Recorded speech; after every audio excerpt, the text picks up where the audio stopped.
Welcome students. जैसा कि हमने एक टॉपिक डिस्कस किया था रेडियो एक्टिविटी के लॉ का, तो उसी से रिलेटेड एक प्रॉब्लम सॉल्व करते हैं। तो हमारे पास प्रॉब्लम ये है कि iodine 131 is an artificial radio active isotope. तो स्टूडेंट्स हमें ये बताया गया है कि आयोडीन 131, ठीक है, यानी कि ये एलिमेंट हमें दिया गया है आयोडीन का, जिसके अंदर जो एटॉमिक मास है वो है 131, ठीक है। तो एटॉमिक मास, जैसा कि स्टूडेंट्स हम जानते हैं कि एटॉमिक मास इक्वल होता है number of neutrons plus number of protons के। तो ये हमें पता चलता है कि आयोडीन 131 में जो 131 है वो रिप्रेजेंट कर रहा है कि हमारे पास कितने नंबर ऑफ न्यूट्रॉन्स और प्रोटॉन्स हैं, ठीक है। तो हमें कहा गया है कि जो आयोडीन 131 है ये आर्टिफिशियल रेडियो एक्टिव आइसोटोप है। तो स्टूडेंट्स, जो रेडियो एक्टिव एलिमेंट्स होते हैं ये ऐसे एलिमेंट्स होते हैं जो कि अपने आप को स्टेबल करने के लिए कुछ रेडिएशंस एमिट आउट करते हैं, और जब वो रेडिएशंस को एमिट आउट करते हैं तो वो स्टेबल एलिमेंट्स में ट्रांसफॉर्म हो जाते हैं, ठीक है।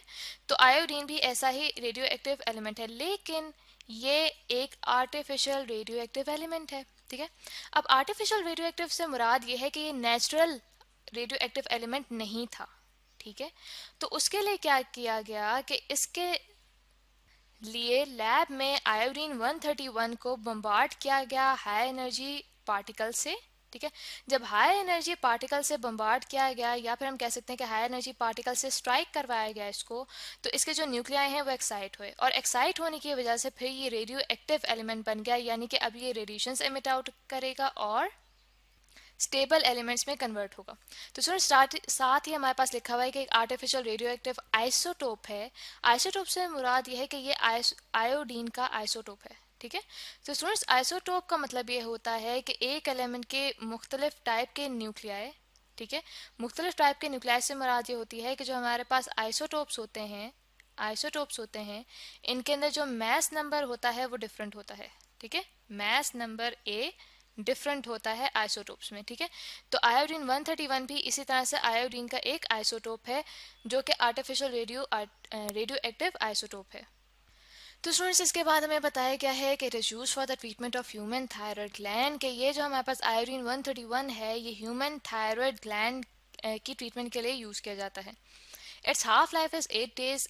तो हमें ये कहा गया है कि जो इसकी हाफ लाइफ है वो 8 दिन की है। दैट मीन्स कि हाफ लाइफ से मुराद ये होता है स्टूडेंट्स कि हाफ टाइम ऐसा टाइम होता है, जैसे मैं यहाँ पे टी हाफ से रिप्रेजेंट कर रही हूँ, ऐसा टाइम होता है जिसके बाद जो हमारे पास नंबर ऑफ एटम्स होते हैं, ठीक है, नंबर ऑफ एटम्स जो होते हैं एक रेडियो एक्टिव एलिमेंट के, वो हाफ रह जाते हैं, ठीक है, हाफ रह जाते हैं। इसका मतलब ये होता है कि जो हमारे पास हाफ एटम्स हैं, ठीक है, हाफ एटम्स हैं वो डिके कर गए, ठीक है, हाफ एटम्स डिके कर गए हैं इस हाफ लाइफ के बाद, और जो हाफ एटम्स हैं वो प्रेजेंट हैं, ठीक है, half atoms are present, half atoms are present. तो आगे हमें बताया गया है कि it's quantity was 20 milligram in the laboratory, ठीक है, यानी कि जब इसे रेडियोएक्टिव एलिमेंट बनाया गया तो इसकी जो क्वांटिटी थी वो 20 मिलीग्राम थी लैब में, ठीक है। और उसके बाद हमें कहा गया है कि after 48 days it was delivered to the hospital, कि 48 दिनों बाद इसको हॉस्पिटल की तरफ डिलीवर किया गया। अब हमें फाइंड क्या करना है, हमें फाइंड ये करना है कि find the quantity of iodine 131 in the hospital after this period, यानी कि जब आयोडीन 131 डिलीवर हुआ हॉस्पिटल में 48 डेज के बाद, तो तब हमने इसकी क्वांटिटी अब कैलकुलेट करनी है कि इतने दिनों बाद जब वो डिलीवर हुआ हॉस्पिटल में तो अब इसकी क्वांटिटी कितनी है। तो स्टूडेंट्स, कैलकुलेशंस के लिए अब यहाँ पे हम एक टेबल ड्रॉ करते हैं, ठीक है। अब टेबल के थ्रू हम क्या करेंगे कि जैसे जैसे हमारे पास जो हाफ लाइफ है, ठीक है, वो हमारे पास टाइम गुजरता जाएगा हाफ लाइफ के मुताबिक, वैसे वैसे हम देखते जाएंगे कि 48 डेज तक हमारे पास जो क्वांटिटी है वो किस तरह से चेंज हुई एटम्स की, ठीक है। तो जैसे कि स्टूडेंट्स हमने देखा था कि हमारे पास जो हाफ लाइफ है वो कितनी थी, वो थी 8 डेज की, ठीक है। और इसका मतलब ये था कि 8 दिनों के बाद जो हमारे पास नंबर ऑफ एटम्स होंगे वो हाफ हो जाएंगे। तो स्टूडेंट्स, अब हम स्टार्ट करते हैं कि देखें हमारे पास जो लैब में जब इसे आर्टिफिशियल रेडियो एक्टिव आइसोटोप बनाया गया आयोडीन 131 को, तो तब इसकी जो क्वांटिटी थी वो क्वांटिटी इसकी थी 20 मिलीग्राम, ठीक है। यहाँ पे हम लिख लेते हैं कि 20 मिलीग्राम इसकी क्वांटिटी थी, ठीक है। और उस वक्त हमारे पास जो टाइम था वो स्टार्ट नहीं हुआ था, यानी कि दैट मीन्स कि ये इसकी इनिशियल क्वांटिटी थी। फिर हमें बताया गया है कि एक हाफ लाइफ के बाद ये हाफ हो जाएगा, ठीक है। और इसकी एक हाफ लाइफ कितने दिनों की है, 8 डेज की। दैट मीन्स कि जो हमारे पास इंटरवल इन डेज है वो है 8, ठीक है। और दूसरे कॉलम में हमारे पास मौजूद है क्वांटिटी ऑफ आयोडीन। तो 20 को जब हम 2 से डिवाइड करें तो हमारे पास यहाँ पे बन जाएगा 10 मिलीग्राम, ठीक है। इसी तरह से 8 डेज के बाद और सेकेंड हाफ लाइफ जब हमारे पास आएगी तो इसका मतलब है 8 यहाँ पे ऐड हो जाएगा, ठीक है, सेकेंड हाफ लाइफ के बाद। तो दैट मीन्स कि हमारे पास 16 डेज बन जाएंगे और 16 डेज बाद हमारे पास जो क्वांटिटी बचेगी वो आ जाएगी 10 डिवाइडेड बाय 2, ठीक है। यहाँ पे मैं लिख लेती हूँ 10 डिवाइडेड बाय 2, दैट मीन्स यहाँ पे हमारे पास बचेगा 5 मिलीग्राम, ठीक है। इसी तरह से 16 दिनों के बाद 8 दिन मजीद गुजरेंगे, दैट मीन्स कि हमारे पास ये फर्स्ट हाफ लाइफ थी, ठीक है, ये सेकेंड हाफ लाइफ। अब थर्ड हाफ लाइफ जब हमारे पास होगी तो हमारे पास कितने दिन स्पेंड हो चुके होंगे, हमारे पास 24 डेज स्पेंड हो चुके होंगे। तो उसके बाद जो हमारे पास क्वांटिटी बचेगी आयोडीन की वो बचेगी 5 डिवाइडेड बाय 2, दैट मीन्स के 2.5 मिलीग्राम, ठीक है।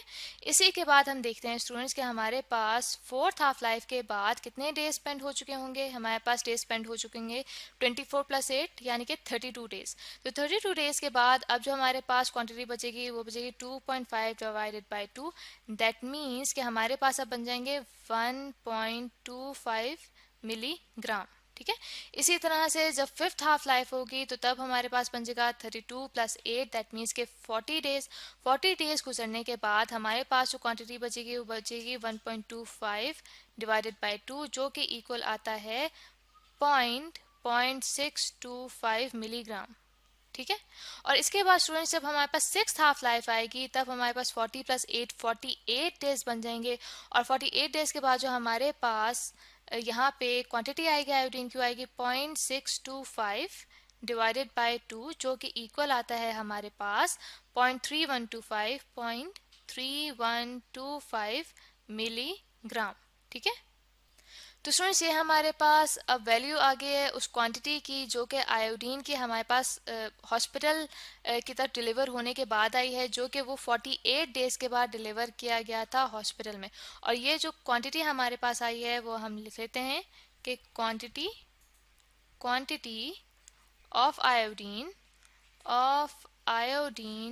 131 इन हॉस्पिटल, ठीक है, इन हॉस्पिटल आफ्टर 48 डेज, ठीक है, आफ्टर 48 डेज, ठीक है, कि जब वो हॉस्पिटल में डिलीवर किया जा चुका था तो तब उसकी जो क्वांटिटी हमारे पास आई है वो आई है 0.3125 मिलीग्राम।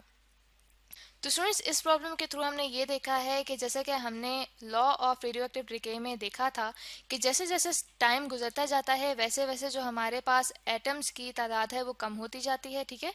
और वैसे ही उनके जो डिसइंटीग्रेट होने का रेट है वो भी कम होता जाता है। तो यहाँ पे हम देख रहे हैं कि जैसे जैसे हमारे पास हाफ लाइफ्स गुजरती जा रही हैं वैसे ही जो आयोडीन की क्वांटिटी है वो कम होती गई है। तो आई होप स्टूडेंट्स कि आपको ये प्रॉब्लम अच्छे से समझ आ गया होगा।